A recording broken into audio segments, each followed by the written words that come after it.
Hi everyone, welcome back to a new video. তো আজকে এটা কোনো ট্রাভেল ভিডিও না। সো এই ভিডিওটা আমি তোমাদের সাথে একটা ছোট্ট লাইফ লেসন এবং এক্সপিরিয়েন্স শেয়ার করব। তো আমাদের বাড়িতে রোজই এই যে ঘুঘু পাখিটা আছে, অর্থাৎ এটা ইংলিশে বলে ডাভ, এই পাখিটা রোজ সকালে আসে আমাদের বাড়িতে। তো আমার মা কিছুদিন ধরে এই পাখিটাকে দেখেছে আসতে, তো জানলার পাশে এসে একই টাইমে রোজই ডাকাডাকি করে।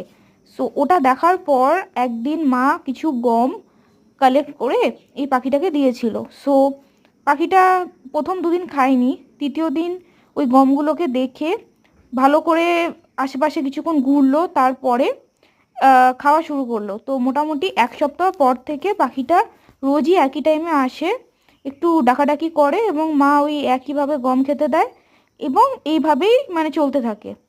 তো একদিন এরকম হয়েছে যে আমরা কিছু কাজে কলকাতা গেছিলাম, সো বাড়িতে ছিলাম না।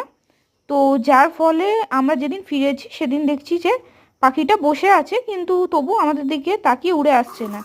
তো এটা থেকে আমরা এটাই বুঝতে পারি যে মানুষের জীবনেও একই জিনিস ঘটে। যেমন পাখিটার একটা আমাদের উপর বিশ্বাস করেছিল যে আমরা একই টাইমে রোজ আসবো, ওকে গম খেতে দেবো। সো ওই জন্যই আসতো, কিন্তু তারপরে যখন অভ্যাসটা নষ্ট হয়ে যায় তখন পাখিটারও খুব খারাপ লেগেছিল নিশ্চয়ই, যে আমরা গম খেতে দিইনি বা যাই সার্কামস্টান্সেস হোক।